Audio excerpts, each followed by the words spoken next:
Well, areas in southwest Washington got hit even harder with this atmospheric river. Meteorologist Joe Ranieri joining us live from Kalama. And Joe, just how bad has it been there?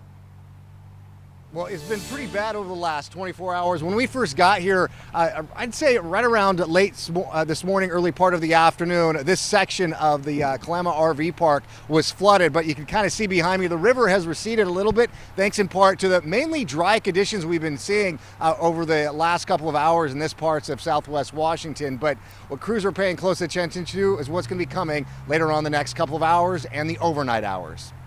Day 2. In fact, where we're parked right here, you wouldn't have been able to, that was all underwater. So definitely receded, probably a couple of feet.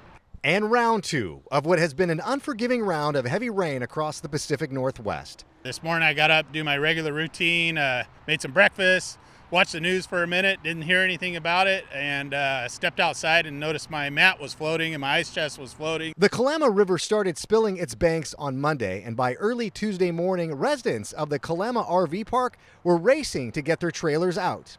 Decided I better take a drive through the neighborhood, and I saw it looked like a river running through here, so I hooked everything up, hooked up my trailer to my truck and got it up on the main road out here, and was able to move it to another park. It was just as bad in Castle Rock, where there was even more flooding as the Public Works Department was forced to close roads because of the rising water.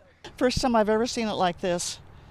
I cannot believe the debris in it. In Longview, a lot of rain, as you can see, some isolated flooding, neighborhood flooding. Assistant City Manager Chris Collins was thankful a good part of Tuesday brought drier conditions. We're very fortunate to have this break. One of the things that Longview has to do that may be unique in some ways to Longview is we have to pump everything. All the rain that falls in Longview has to be pumped out.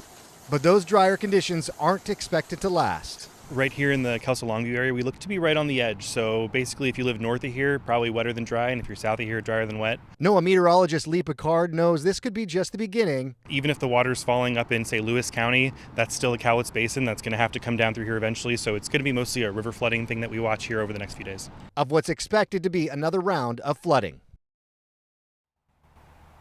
And Tim, that next round of flooding could be coming over the next several hours as that next round of this atmospheric river starts to move in throughout parts of southwest Washington and really north of here, according to Lee Picard with the National Weather Service. Up north from where we're at over in Longview, they do have plans on opening a severe weather shelter later on tonight. That's expected to house at least 60 people. Of course, you just heard they did suffer from a little bit of some minor flooding, isolated in areas, but they just want to make sure people who do need help tonight and the coming nights do have a place to stay.